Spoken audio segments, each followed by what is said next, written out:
Le collectif Escargot remporte le concours d'aménagement et de paysage du parc de la rivière Émeraude. Voici les détails du projet avec Ariane Oberbonne. Aujourd'hui, je rencontre Cathy Poirier, mairesse de Percé. Bonjour. Bonjour Ariane. Alors, grand développement dans le projet de la rivière Émeraude. Il y a eu un concours d'architecture qui a été lancé pour l'aménagement du parc. Et puis, le gagnant est sorti dernièrement. Donc, décrivez-moi un petit peu tout d'abord pourquoi on a fait un concours pour l'aménagement de ce parc-là. Bien, au fait, pourquoi le concours? Je vais commencer par ça. Au fait, c'était l'idée de créer quelque chose. Donc, on n'était pas dans l'appel d'offres de construction avec une idée précise où là, on va évidemment lancer un appel d'offres, appel de devis, la construction, où on va avoir quelque chose de très cadré ou qui est souhaité. Dans le cas de la rivière aux Émeraudes ou du parc municipal de la rivière aux Émeraudes, c'était vraiment d'avoir des concepts d'aménagement. Donc, d'y aller en concours, ce que ça nous permet de faire, c'est au-delà de ce que nous, on a espéré, rêvé, donc ce qui nous a permis de faire les critères pour le concours, si on veut, ben, ça nous permet d'aller avec des boîtes de spécialistes en aménagement, des boîtes où ils pouvaient se greffer des architectes, peu importe les équipes pouvaient être montées, ben, d'arriver avec la création.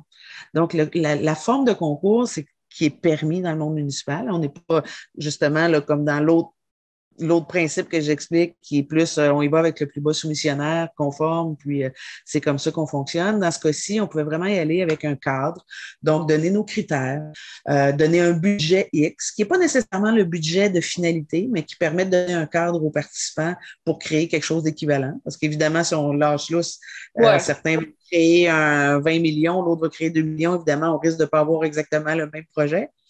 Donc, d'y aller en concours comme ça, c'est que ça nous permettait, au fait, d'aller plus loin dans la conception, aller chercher des idées nouvelles. Donc, ce concours-là avait été lancé à l'été 2021, lequel il y avait eu 11 participants quand même.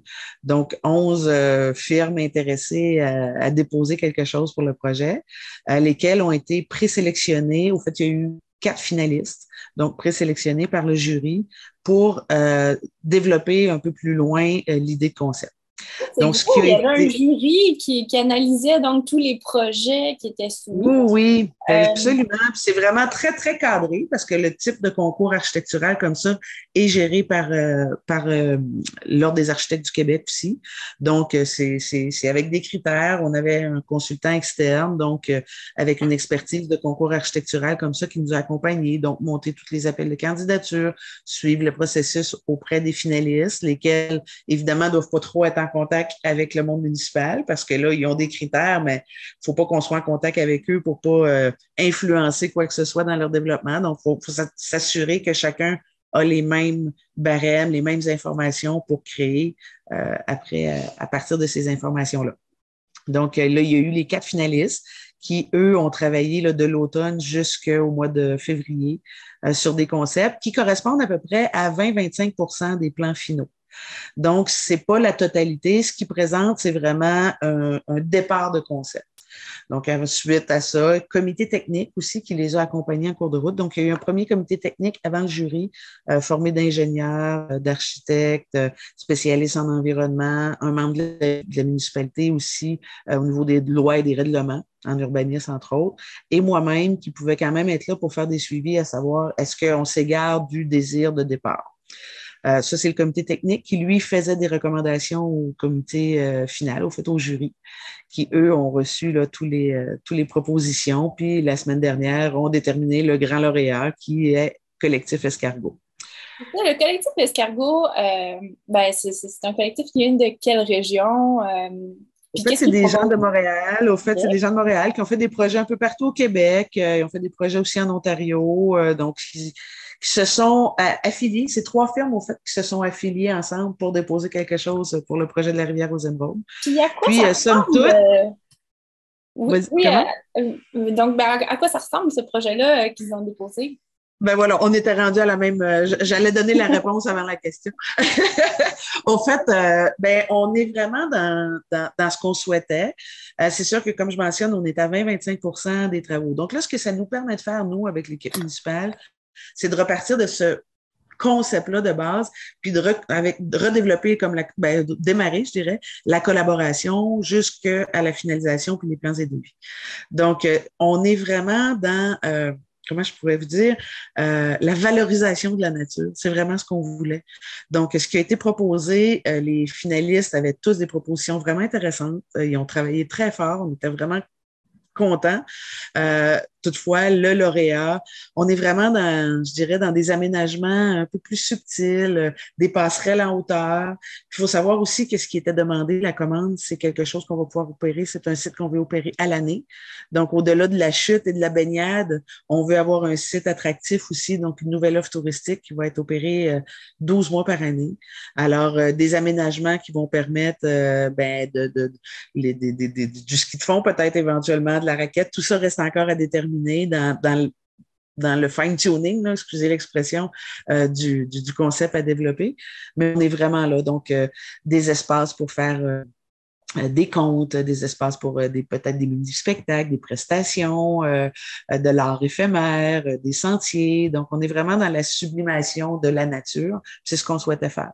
On voulait pas être dans la nature pour aller dans un endroit. On voulait être dans un endroit qui nous permettait de réaliser qu'on est dans cette nature-là.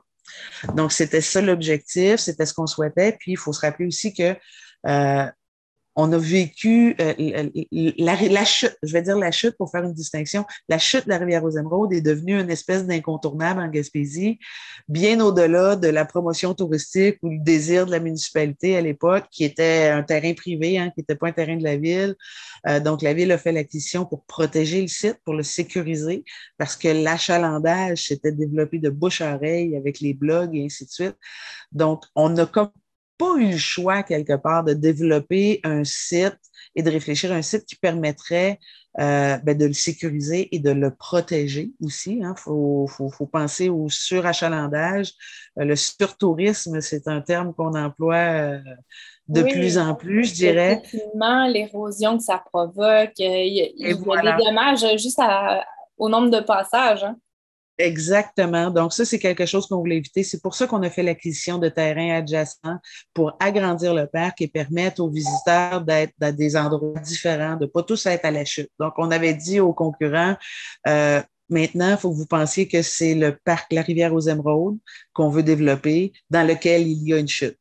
Donc, on s'en va à la chute de la rivière aux Émeraudes. On veut être dans un environnement qui va nous permettre de faire de l'éducation aussi. On veut du ludique, évidemment. On veut des jouets, des jouets. On veut des jeux pour les enfants. On veut quelque chose d'agréable, mais on veut aussi quelque chose qui va permettre d'apprendre, au fait. On veut que les visiteurs se sensibilisent justement à ce surtourisme-là, donc au tourisme durable, au tourisme responsable. Donc, c'est vraiment une belle opportunité, je pense, qu'on a d'être à Percé, d'avoir autant de visiteurs et de faire une espèce de projet un peu éducatif en même temps. Parce que je pense que tout ce qu'on doit développer à partir de maintenant doit aussi être éducatif.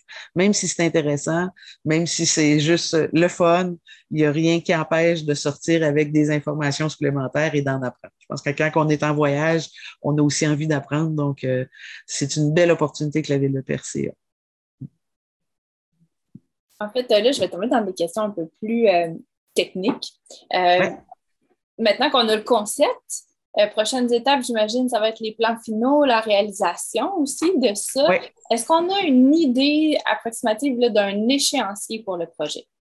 Bien, on pense début des travaux, donc au printemps 2023, ce qui va nous permettre, là, dans les prochaines semaines, les prochains mois, de travailler avec Collectif Escargot à faire des choix.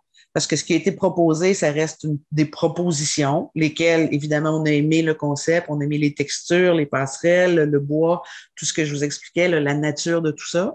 Mais à partir de là, on va développer avec eux en partenariat. Puis eux, évidemment, ben, ils vont développer ce qu'ils vont faire, les plans. Mais on va avoir des choix aussi à faire parce que après, on pourrait développer à ne plus finir, si on veut, mais c'est pas l'objectif non plus. Il faut penser au financement. Donc, il faut être cohérent avec le développement puis les finances de la ville. Donc, on va faire des choix. On va probablement phaser aussi. Donc, il y aurait possiblement une première phase, voire une deuxième phase, ce qui n'empêche pas d'avoir une phase 3, une phase 12, une phase 14 dans les années qui suivront parce que le territoire, il est vraiment propice à faire du développement. mais on va vraiment voir là, comment on va gérer le budget. On parle de 2,5 à 5 millions. Fait que ce qu'on va obtenir aussi avec les partenaires financiers. Donc, ça va être vraiment là, vers ça qu'on va se diriger. Puis, début des travaux, normalement, là, au printemps 2023. Parfait. Puis est-ce qu'on sait déjà, quel ministère va financer ce type de projet-là? Ça cadre dans quel type de programme? Il y a des programmes au tourisme, il y a des programmes aussi chez Développement économique Canada. Donc, à voir là, les programmes qui vont ouvrir, il y en a toujours qui arrivent en cours de route. On est en année électorale, alors ne sait-on jamais, peut-être que des enveloppes surprises arriveront au courant de l'année, mais on va regarder, on regarde tout ça. Puis ça, pour percer là, ce développement-là, qu'est-ce que ça va avoir comme impact? Parce qu'on sait, bon, la rivière aux Émeraudes est déjà extrêmement populaire. Là, on va aller protéger un peu davantage là, le milieu, mais est-ce que ça va aussi avoir un pouvoir d'attraction de plus? Bien, définitivement, parce que tout est dans tout, Ariane. Donc, quand on réfléchit quelque chose, au fait, vous savez, on a mis en place là, qui va être au fait en place à partir du 1er mai, mais le règlement sur la redevance touristique. Donc, je veux faire un peu un parallèle avec ça. C'est-à-dire qu'à la base, là, quand on travaille, on veut toujours faire comment on peut diversifier déjà les revenus de la ville de Percé? Donc, ça, c'est, je dirais, là, la réflexion de base. Comment on peut faire en sorte que nos 3000 citoyens en aient pour leur argent, nous, les payeurs de taxes, les contribuables? Donc, c'est des façons d'aller chercher différemment. La redevance va permettre de faire de l'investissement dans ce site de la rivière aux Émeraudes, laquelle va être aussi une nouvelle économie pour la ville de Percé. Donc, ça nous permet de faire nos mises de fonds en allant chercher des sous chez les utilisateurs, d'optimiser toujours nos infrastructures municipales touristiques, d'améliorer l'offre touristique, d'entretenir ce qu'on a. Et évidemment, le parc de la rivière aux Émeraudes, il va être payant à déterminer après avec quelle sera la nouvelle tarification. Ça va être à déterminer avec l'offre qu'il y aura à l'intérieur du programme, du projet.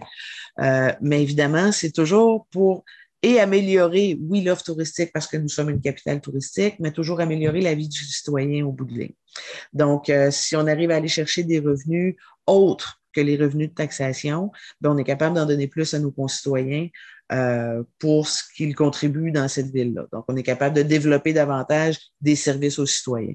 Donc, c'est vraiment, ça fait partie d'une vision d'ensemble, laquelle, évidemment, le parc municipal de la rivière aux Émeraudes va contribuer financièrement à développer, je disais au début de mon premier mandat, de la richesse collective. Très bien. Donc, finalement, ce projet-là, c'est met en branle dès maintenant pour la création des plans, réalisation l'année prochaine, puis ensuite, on en profite. Et voilà. Évidemment, ce n'est pas que pour les visiteurs, c'est vraiment pour nos gens de la place aussi. Donc, quand il y a de l'offre ou des espaces 12 mois par année, je pense que tout le monde va en profiter. Très bien. Donc, Cathy Poirier, merci beaucoup d'avoir fait le tour de ce sujet avec nous aujourd'hui. Au plaisir. Ça me fait plaisir, Ariane. Merci à toi.